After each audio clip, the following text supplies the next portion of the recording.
ৰজাবিলাকে ইঠাইৰ পৰা সিঠাইলৈ ভ্ৰমণ কৰোঁতে হয় ৰথ ব্যৱহাৰ কৰিছিল, নতুবা দোলা ব্যৱহাৰ কৰিছিল। দোলা মানে দুডাল মাৰি থাকে, মাজতে ধুনীয়াকে বহিব পৰা আসন থাকে, ঘৰৰ নিচিনা আসন, আগত দুজনে কান্ধত ল'ব, পিছত দুজনে কান্ধত ল'ব।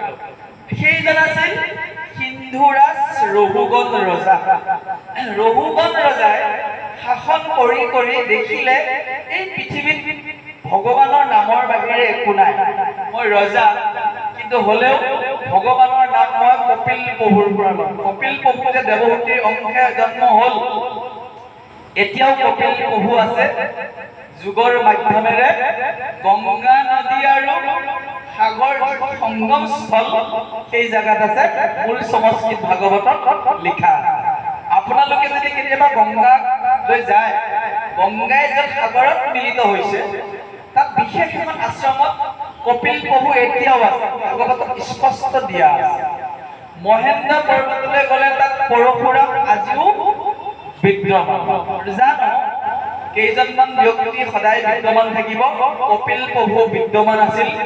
ৰঘুগণ ৰজাই ভাবিলে মই ৰাজত্ব কৰি আছো যদিও শান্তি নাই, অকণমান আধ্যাত্মিক জ্ঞান লৈ ঈশ্বৰৰ সেৱা কৰিম বুলি তেওঁ মন্ত্ৰীক ক'লে যে মই কলৈ যাম, সাগৰৰ সংগমস্থলী সেই ঠাইলৈ য'ত কপিল প্ৰভু ৰৈ আছে। ইয়াত লিখিছে, অনন্তৰে ৰাজা সিন্ধু সৌবীৰ দেশৰ ৰঘুগণ নামে সদাচাৰী ধৰ্ম পৰ জ্ঞান সাধিবাক লাগি চৌদোলাত চৰি কপিল ঋষিৰ আশ্ৰমক যায় লৰি।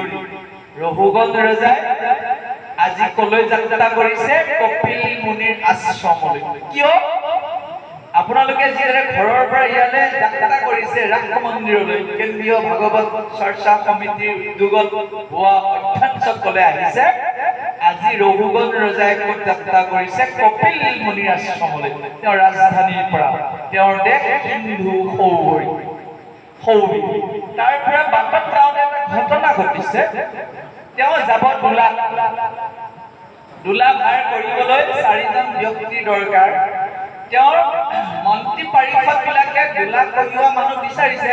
ৰজাৰ দোলাখন কঢ়িয়াবলৈ চবে ভয় কৰে, খেলি মেলি হলে পুৰা ডিঙিয়ে কাটা যাব, কোনেও ইচ্ছা কৰা নাই। কিন্তু 4জন মানুহ য'ৰ পৰাই নহওক আনি তেওঁ লৈ গ'ল। 4জনৰে এজন অলপ দুৰ্বল আছিল। মন্ত্ৰীজনে দেখিছে এই দুৰ্বলটোক সলাব পাৰিলে ভাল আছিল বুলি ভাবি মানুহ চাই ফুৰিছে। যাকে দেখা পাই চবে পলাই দিছে যে মূল্য নিদি পথিকক বলে ধৰি আনি জোৰাৱে চৌদোলাত ধুনীয়াকৈ ফিৰি আনে। একো দৰমহা পাতি নাই, কেৱল ৰজা যাব অলপমান ভাত ল'ব। ভাত দিয়া তাৰ লৰি পলাই আনে বিচাৰিয়া বীৰে জৈতু লাগক। মানুহ দেখা পালে ভাৰ লোৱাৰ কাৰণে মাতি আছে, চবে দেখা পালে পলাই গৈ আছে। তেনেতে কি হ'ল, নদী এখনৰ পাৰে পাৰে গৈ আছিল আমাৰ জড়ভৰত, একে হিষ্ট পুষ্ট পালোৱা। দেখিলেই ভাবে বা এইচোন বহুত ভাৰ দাঙিব পাৰিব। ইক্ষুমতী নদীৰ তীৰে তীৰে জড়ভৰতক দৈৱবকে ৰজাৰ এই সন্তৰী কেজনে লগ পাই গ'ল। বোলে ভাল পাইলো বলবন্ত দুলিয়া, বলদি গদৰে যেন বহিব দোলা। এইজনে কান্ধত লোৱাৰ পিছত বহুত জাগা লৈ যাব, বল বেছি আছে। কিন্তু যিজন ব্ৰাহ্মণৰ ঘৰত জন্ম হোৱা জড়ভৰতে কান্ধত ভাৰেই লোৱা নাই, তেওঁ দেখাত হৃষ্টপুষ্ট হ'ব পাৰে, কিন্তু তেওঁ ইমান টাইম কান্ধত ল'ব সেইটো তেওঁ সৰু কথা। আটাইতকৈ ডাঙৰ কথা আছিল 4জন মানুহে যেতিয়া দোলাখন লৈ গৈ আছে, আগৰ কেইজনী জয়ী যে পিছত যাব লাগিব। কিন্তু সমস্যা জড়ভৰতে পৰুৱা এটাকো ভৰিয়ে নগচকে। বিপদটো ক'ত আছে চাব। আপুনি মই যদি কেনেবাকে আমাক মহে খাই পেলাই আঁঠুৱা তলত সোমাই আছে, কি কৰোঁ বাৰু? আমি কিন্তু এইটো নকৰোঁ। আঁঠুৱাটো তুলি মই আকৌ লুটিয়াই দিওঁ, উলিয়াই দিওঁ, মই যোৱা খালা আৰু কিবা কাৰণে কেতিয়াবা কেনেকৈ সোমাই যায় দিয়কচোন। কোনো কাৰণতে জীৱ হিংসা কৰিব শাস্ত্ৰই দিয়া নাই। এবাৰ মই ভয় খাই গৈছো, ভাগৱত চলি আছে, পূজাৰীজন আছে ৰৈ আছে, মানে ভাগৱতৰ প্ৰতি ধান্দা নাই, পূজাৰী সামৰিলে মুঠতে যাবগৈ আৰু মাৰ প্ৰসাদ ভক্ত। ইফালে ভাগৱত চলি আছে, ইফালে ব্যাখ্যা চলি আছে, ভাগৱত ভালকে শুনি আছে বেলেগবোৰে। তেওঁ মানে তেতিয়া লাইট নাছিল, চাকি পোহৰ, লেমৰ পোহৰ। এই যে মহে খাই খাই যে বেৰত লুটুম লুটুম হৈ আছে, তেওঁ এফালৰ পৰা পৰি আছে, জয় কৃষ্ণ। নামঘৰৰ বৰ পূজাৰী ভাগৱত চলি আছে, পাঠাচাৰ্যই পাঠ কৰি আছে, কোনোটাই শুনিছে, মই শুনিছো আপুনি কি কৰিছে বোলে, আততাই কোপাত মাৰি আছো বোলে, জয় কৃষ্ণ। কিমান ডাঙৰ আমাৰ ভুল ধাৰণা। সেই মহটোৰ ভাগ্য আছিল আপোনাৰ তেজ অলপ খাই কি জীৱন ধাৰণ কৰিবলৈ। আপোনাৰো ভাগ্য আছিল ৰাতি 11টা বজাত ভাগৱত শুনি থাকি মই এটাক তেজ দান কৰিবলৈ। কি খালে বুলিয়ে তাক মই হত্যা কৰিব কেতিয়াও হ'ব। ভাগৱতৰ এই স্কন্ধটোৱে আমাক ভবাই তুলিছে, সামান্য চগাই এটা, সামান্য পৰু এটা মাৰা আমাৰ অধিকাৰ নাই। লিখিছে যেতিয়া ভাৰ লোৱা আৰম্ভ কৰিলে জড়ভৰতে, এহি বুলি 14 বহিবে তাঙ্ক দিলা, পূৰ্ব তুলিয়া হব বহিবাক লৈ লৈ।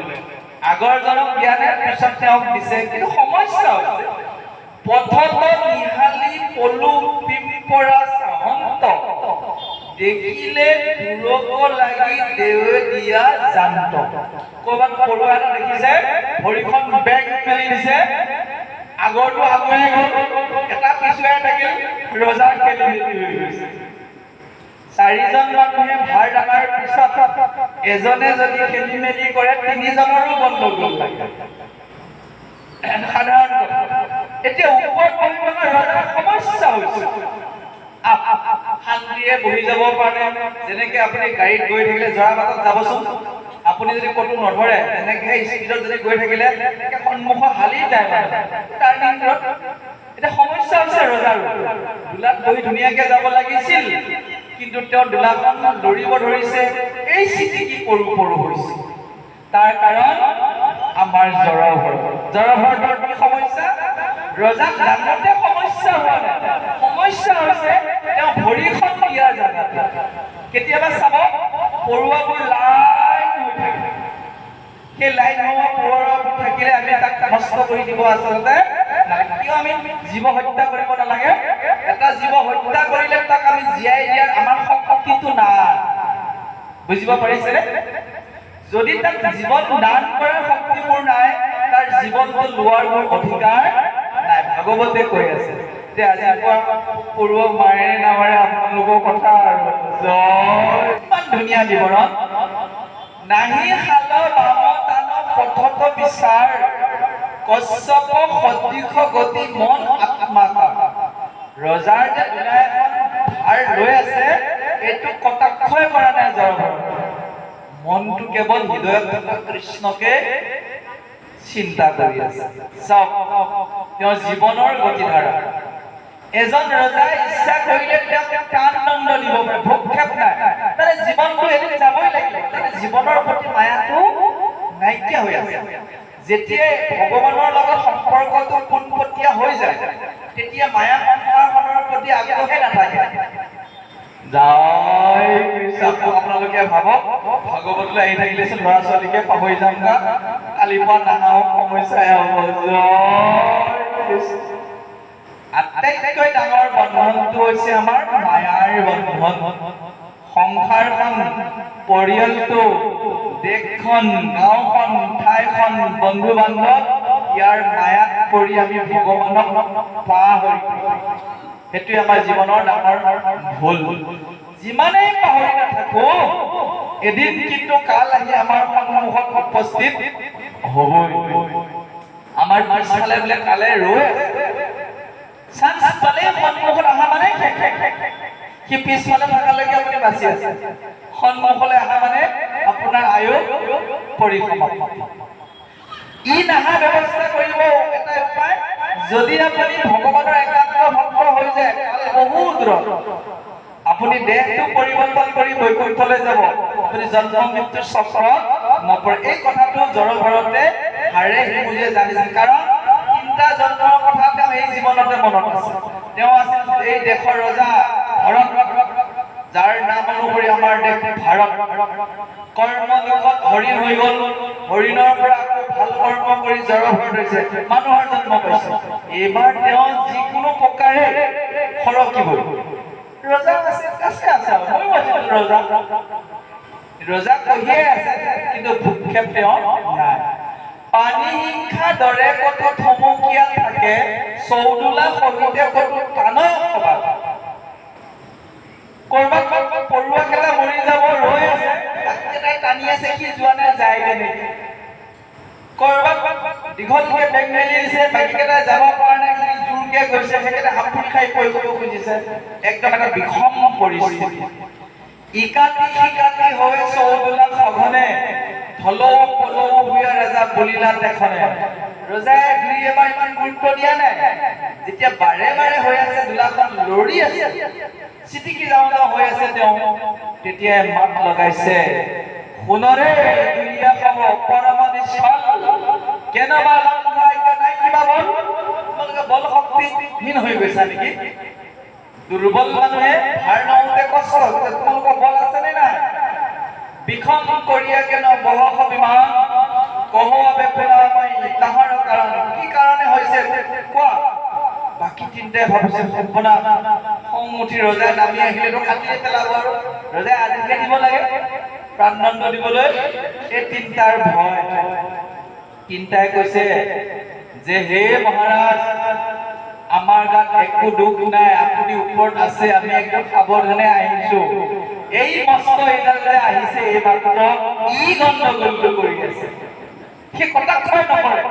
তেতিয়া বৰ দেখাই পাইছে আপুনি, আমি ধুনীয়াকে আহি আছো, এই মাজতে যে সলৰাই দিলে, এইটো ক'ৰ পৰা আহিল মস্ত এডাল, ই গণ্ডগোল কৰি আছে।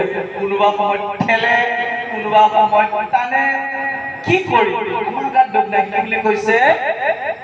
সাৱধান কৰি আছো বহিবে বিমান, নাহি খনিতকে আৰু আমাতো সন্ধান। তেতিয়া লগৰকেইজনে মাত লগাইছে, সম্প্ৰতি লগাই আছা বিমানত যাক, নপাৰো ইয়াৰ লগে আমি বহিবা। এই মহাৰাজ, এই মাত্ৰ যিজন হৃষ্টপুষ্ট ব্যক্তিক আমাৰ লগত লগালে, ইয়াৰ লগত আমি সমানে ফেৰ মাৰিব নোৱাৰো। ইমান বল আছে, ৰাখি দিয়ে কোনোবা সময়ত, ইমান বল আছে, ঠেলি দিয়ে কোনোবা সময়ত। ডাঙৰ শৰীৰ আৰু বল বিপৰীত, নমানে তোমাক ৰজা বুলি ইংগিত। আপোনাক ৰজা বুলি কেয়াৰে কাৰণে কিবা কৰে যদি তাকে নকৰিব দেই। কাৰণ সকলোৰে কাণৰ প্ৰতি কি আছে? মমতা আছে। পৃথিৱীত ভগৱন্তই এটা ডাঙৰ কৌশলেৰে পৃথিৱীখন ৰচনা কৰিছে। মায়া নামৰ শব্দটো এনেকুৱাকে এজন ব্যক্তিক, এটা জীৱক দিছে, নিজৰ শৰীৰটো কোনেও এৰিবলৈ নিবিচাৰে। এইটোৱে পৃথিৱীৰ ডাঙৰ মায়া। আজি কুকুৰ এটাইও কি জানে, এটা চাণ্ডালৰ জীৱন, কি বেয়া বস্তু ভক্ষণ কৰি জীয়াই আছে, তথাপি তাৰ শৰীৰটো তাৰ বাবে মূল্যৱান। মানুহৰ কথাটো মই নকওঁৱে, আমাৰ শৰীৰটো কিমান মূল্যৱান আমি নিজে অনুভৱ কৰি আছো। প্ৰত্যেক জীৱই কোনেও মৰিবলৈ নিবিচাৰে। সেইটোৱে প্ৰভু ভগৱন্তৰ ডাঙৰ কৌশল। আৰু যিসকলে প্ৰভুৰ একান্ত ভক্ত, কোনেও ইমান দিন দুসময় সংসাৰত থাকিব নিবিচাৰে। এইটোৱে পাৰ্থক্য। এজন পৰম বৈষ্ণৱে এটাই ভাবি থাকে, প্ৰভু তোমাৰ গুণগানে গাই আছো, তোমাৰ তালৈ দেৰি নকৰিবা, যাবই লাগিব। যেতিয়া এইটো সোনকালে গ'লেওতো অসুবিধা নাই। এজন প্ৰকৃত বৈষ্ণৱে মৃত্যুৰ কাৰণে ভয় নকৰে, আৰু মায়াত থকা মানুহে মৃত্যুলৈ সদায় ভয় কৰে। যদি আপোনালোকৰ এতিয়াও মৃত্যুলৈ ভয় আছে, আপোনালোকে আচল জেগা পোৱা নাই।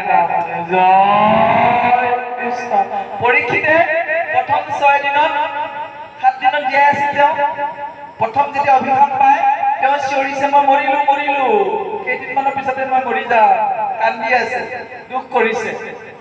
যেতিয়া দেৱৰ পৰা ভাগৱত শুনিলে, গমেই পালে মৃত্যুচোন নাই, মইতো ভগৱানৰ ওচৰলৈ মাতিছে, হেল্ল' দক্ষ ক'ত আছা, আহা, মোক খুট মাৰি দিয়া, মোৰ বৈকুণ্ঠলৈ যাওঁ।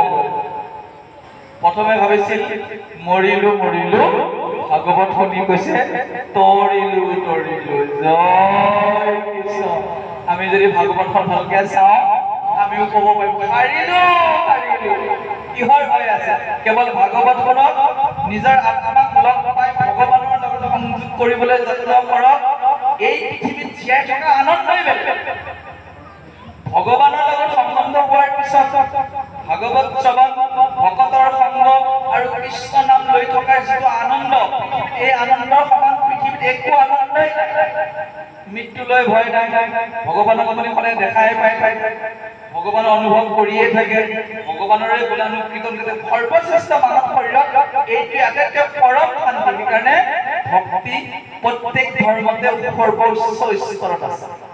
আপুনি যিটো ধৰ্মলৈ নাচাওক, গৈ গৈ গৈ গৈ ভক্তিৰ কথাই আহি যাব। চাওক আপুনি চিন্তা কৰি যে বোলে অমুক এটা ধৰ্ম, গৈ গৈ দেখা পাব যে তেওঁলোকৰ যিজন মুৰব্বী তেওঁৰ ওচৰত আত্মসমৰ্পণ, যে যাক যেনেকে মাতিছে, কোনোবাই গদ কৈছে, কোনোবাই আন কিবা কৈছে। মানে আমি সনাতন সংস্কৃতিয়ে কৃষ্ণৰ ওচৰত আত্মসমৰ্পণ কৰিছো, আৰু সেই কৃষ্ণক যেতিয়া আমি অনুভৱেৰে পাওঁ, কৰ্মৰ মাজেৰে পাওঁ, তেওঁক যেতিয়া আমি দৰ্শন কৰিবলৈ ভক্তিৰ মাধ্যমেৰে সম্ভৱপৰ হোৱা যায়, জীয়াই থকাৰ আনন্দ তাৰ কথাই কি। এবাৰ জানো অৱশেষত তিনিজন হাৰ বহন কৰা দুলাৰীয়ে ৰজাক দেখুৱাই দিছে এই হৃষ্ট পুষ্টটোৰ কাৰণে আজি আপুনি কষ্ট পাইছে, কি কৰে তাক কৰক।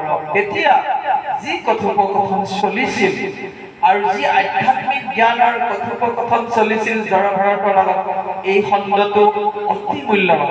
মই অনুৰোধ কৰিম সকলোকে আপোনালোকৰ ঘৰত থকা সেই কথা ভাগৱত বিলাকত এই খণ্ডটো ভালকে আপোনালোকে এইকেইদিন চাব। আৰু যেতিয়া শ্ৰৱণ কৰিব, আত্মা পৰমাত্মাৰ ওপৰত ইমান দিন কথা নোপোৱা মানুহটোৱে অলপ পিছতে কথা আৰম্ভ কৰিব।